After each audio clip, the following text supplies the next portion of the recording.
بسم اللہ الرحمن الرحیم۔ میں ہوں عظمت علی عباسی ایڈوکیٹ اور آپ دیکھ رہے ہیں legal and social issues videos کا یہ سلسلہ قانون کی آگاہی عوام تک پہنچانے کے لیے شروع کیا گیا ہے۔ آپ بھی اس میں شامل ہو سکتے ہیں ویڈیوز کو زیادہ سے زیادہ لائک کر کے اور شیئر کر کے اور چینل کو سبسکرائب کر کے۔ ایک سوال جو ہر شخص کے ذہن میں آتا ہے، بڑا امپورٹنٹ سوال ہے، اور وہ سوال یہ ہے کہ شہادت کے متعلق ہے کہ کون شخص ہے جو شہادت دے سکتا ہے۔ کیا ہر بندہ شہادت دے سکتا ہے، چاہے وہ چھوٹا ہو، بڑا ہو، بچہ ہو یا بیمار ہو یا کوئی عورت ہو؟ تو یہ وہ عام سوال ہے جو ہر شخص کے ذہن میں آتا ہے، اور ہر شخص کے لیے اس کا جواب جاننا ضروری ہے، کیونکہ کسی بھی شخص کو کسی بھی وقت شہادت سے یا کورٹ سے واسطہ پڑ سکتا ہے، تو اس کو پتہ ہونا چاہیے کہ کون شہادت دے سکتا ہے۔ تو آرٹیکل 3 جو ہے وہ قانون شہادت آرڈر 1984 کا اس معاملے کو ڈیل کرتا ہے، اور آج کی اس ویڈیو میں جو ہم چیزیں ڈسکس کریں گے وہی اسی عام سوال کے متعلق ہیں، جو لازمی چیزیں ہیں کہ کون شہادت دے سکتا ہے، شہادت کے لیے کیا ریکوائرمنٹس ہیں، شہادت دینے والے کی کوالیفیکیشنز کیا ہونی چاہیے، اور شہادت دینے والے کی ڈسکوالیفیکیشنز کیا ہیں، یا شہادت دینے کے بارے میں یا دیے جانے والے شخص کے بارے میں جنرل پرنسپل کیا ہے، اس کی ایکسیپشنز کیا ہیں، اور کیا کوئی بچہ یا کوئی خپتی یا جنونی یا پاگل شخص بھی جو ہے وہ شہادت دے سکتا ہے۔ تو یہ بہت سارے سوالات ہیں جو آج کی ویڈیو میں ہم ڈسکس کریں گے۔ تو سب سے پہلے ایک بات جو ہے وہ بڑی امپارٹنٹ ہے، جو آرٹیکل 3 میں ایک پرنسپل دیا گیا ہے، جنرل پرنسپل۔ اب بڑے سادے سے انداز میں بتانے کی کوشش کروں گا، امید ہے انشاءاللہ آپ کو سمجھ آئے گی۔ وہ سادہ سا پرنسپل یہ ہے کہ every person can be a witness, کہ کوئی بھی شخص یا ہر شخص ایک شہادت دے سکتا ہے یا گواہ ہو سکتا ہے، اور اس کی ریکوائرمنٹ کیا ہے، اس کے لیے بنیادی شرائط کیا ہیں؟ دو بنیادی شرائط ہیں، دو ریکوائرمنٹس ہیں یا دو کوالیفیکیشنز ہیں اس کے لیے۔ Number 1، he is capable of understanding questions put to him, کہ اس سے جو سوالات پوچھے جا رہے ہیں یا جو پوچھے جائیں گے یا پوچھے جا رہے ہیں ان کو سمجھنے کی اہلیت رکھتا ہے۔ ظاہرہ کورٹ میں آئے گا تو کورٹ اس سے سوال پوچھے گی، یا مخالف وکیل کراس ایگزامینیشن کرے گا، سوال پوچھے گا، تو ان سوالوں کو سمجھنے کی اہلیت رکھتا ہو، صلاحیت رکھتا ہو۔ اور دوسری جو شرط یہ ہے، وہ شرط یہ ہے کہ he is capable of giving rational answers to questions put to him, کہ اس کے اندر اتنی قابلیت اہلیت ہونی چاہیے کہ وہ مطلب جواب دے سکے، سمجھ آنے والے جو کسی شخص کو سمجھ آ جائیں اس کے جواب، ایسے جواب دیتا ہے ان سوالوں کے، تو اس کا مطلب ہے کہ وہ بات سمجھ بھی سکتا ہے اور اپنی بات بتا بھی سکتا ہے۔ تو he will be a competent witness, وہ جو ہے وہ شخص، ایسا شخص وہ گواہ کے طور پر پیش ہو سکتا ہے۔ اب یہ ہے جنرل پرنسپل، مطلب بنیادی جو اصول ہے کہ کوئی بھی شخص شہادت دے سکتا ہے اگر وہ اس کو بتائے گئے، اس سے پوچھے گئے سوالات کو سمجھ سکتا ہے، اور ان سوالات کا وہ جواب دے سکتا ہے جو دوسرے کو سمجھ آ جائے۔ تو یہ اس کی دو بنیادی شرائط ہیں گواہ کے لیے۔ اسی تناظر میں اگر دیکھیں تو جو ڈسکوالیفیکیشنز ہیں پھر وہ کیا ہوں گی، یا انکمپیٹنسی کیا ہوگی اس کی، یا ہم اس کو یہ بھی کہہ سکتے ہیں کہ جنرل پرنسپل یا بنیادی اصول ہم نے ابھی ڈسکس کیا ہے، تو اس کی استثناء کیا ہو سکتی ہے یا اس کی ایکسیپشنز کیا ہو سکتی ہیں۔ تو اس کے دو تین ایکسیپشنز دی ہیں، آرٹیکل 3 نہیں دی ہیں، آرٹیکل 3 قانون شہادت نے۔ سب سے پہلی وہ یہ کہہ رہا ہے کہ اگر کسی قانون میں، اسپیشل لا میں کوئی کوالیفیکیشن اسپیسیفکلی ڈٹرمن نہ کر دی گئی ہو، جیسے اس کی مثال یہ ہے کہ حدود لاز میں یہ ڈٹرمن کر دیا کہ حدود لاز میں وومن اور female can not be a witness. تو پہلی تو یہ ہو گئی کہ کسی کیس کے بارے میں قانون میں لکھا ہوا کہ اس میں یہ بندہ گواہ نہیں ہو سکتا، تو وہ تو ہو ہی نہیں سکتا، چاہے بے شک وہ اس پہلی دی گئی 2 شرائط پر پورا اتر رہا ہے.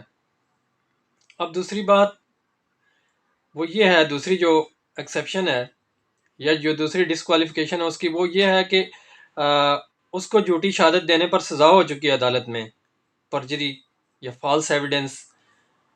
پیش کرنے پر he has been convicted,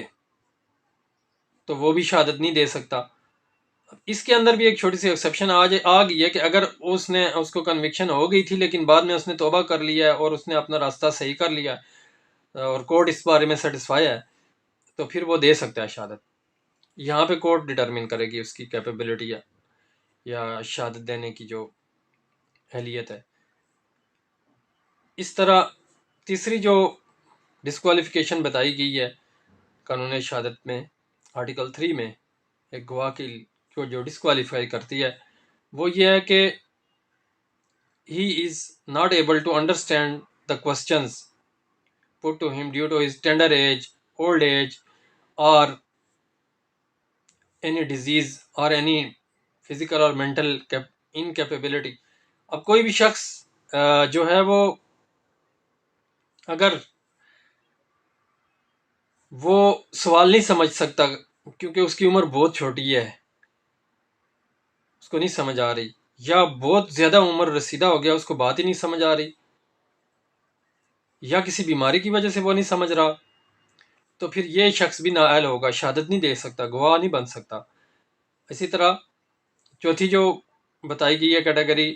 disqualification of a witness, کہ کون سا شخص جو ہے وہ گواہ نہیں بن سکتا، تو ایسا شخص who can not give rational answers due to his tender age or old age or any disease or any mental or physical incapability،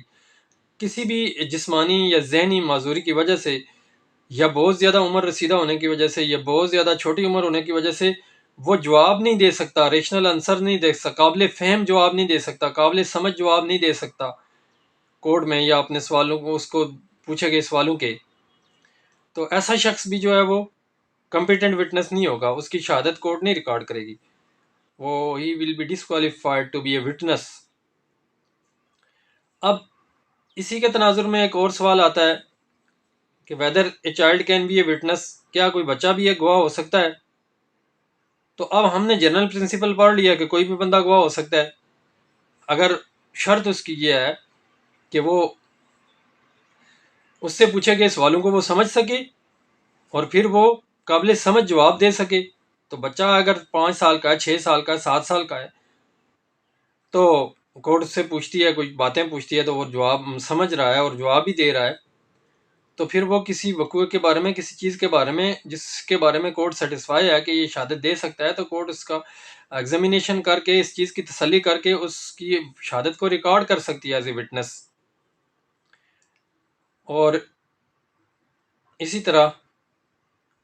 یہ سوال بھی ہمارے ذہن میں آتا ہے کہ لیونیٹک یا خبتی یا جنونی شخص بھی کیا وٹنس ہو سکتا ہے؟ اب خبتی یا جنونی یا لیونیٹک جو ہوتا ہے وہ ہی از ناٹ کمپلیٹلی انسین، مکمل طور پر وہ مطلب پاگل نہیں ہوتا، مخبوط الحواس نہیں ہوتا، اس کو دورے بھی پڑ سکتے ہیں، یا جو ہے وہ پارشلی اس کا مینٹلی انکیپیسٹی ہے. تو اس صورت میں جو ہے وہ کورٹ اس کو دیکھے گی کہ whether he is capable of understanding the questions put to him and he is capable of giving rational answers، کیا وہ اپنے اس سے پوچھے گئے سوالوں کو وہ سمجھ رہا ہے اور پھر وہ قابل فہم اور قابل سمجھ جواب دے رہا ہے، تو کورٹ اس کی جو ہے وہ ڈٹرمن کر دے گی capability of as a witness. تو کورٹ اگر چاہے گی تو اس کی ایویڈنس ریکارڈ کر لے گی ایز اے وٹنس. تو بیسک جو ہم نے اس ڈسکشن میں یہ جو بات سیکھی ہے وہ یہ سیکھی ہے کہ کوئی بھی بندہ شہادت دے سکتا ہے، چاہے مرد ہو، عورت ہو، بچہ ہو یا بڑا ہو، بوڑھا ہو، اگر کسی قانون میں اس کی شہادت کو روکا نہیں گیا، منع نہیں کیا گیا، اور اگر وہ سوالوں کو سمجھ سکتا ہے، پوچھے گئے سوالوں کو سمجھتا ہے، یعنی کورٹ جو کوئی اس سے پوچھتی ہے یا کوئی سوال اس سے پوچھتے ہیں، اس سے پوچھے جاتے ہیں اس کی ایگزامینیشن میں، ان کو سمجھتا ہے اور وہ قابل فہم یا قابل سمجھ جواب دے رہا ہے یا دے سکتا ہے، تو اس صورت میں جو ہے وہ کمپیٹنٹ وٹنس ہوگا۔ ہاں، اگر ہم نے جو اوپر جو ہم نے ابھی ڈسکس کیے ہیں جو ڈسکوالیفیکیشنز، ان کے انڈر نہیں آتا، تو he will be a competent witness, وہ ایک اہل گواہ ہوگا، اور کورٹ جو ہے وہ اس کی شہادت کو ریکارڈ کرے گی، اور اس کی شہادت کے مطابق پھر جو ہے وہ کیس کا فیصلہ کر سکتی ہے۔ تو امید ہے آج کی ویڈیو آپ کو پسند آئی ہوگی۔ اگر ویڈیو آپ کو پسند آئی ہے تو اس کو زیادہ سے زیادہ لائک کریں اور شیئر کریں، اور چینل کو سبسکرائب کریں، تاکہ ہر نئی آنے والی ویڈیو آپ تک بر وقت پہنچ سکے۔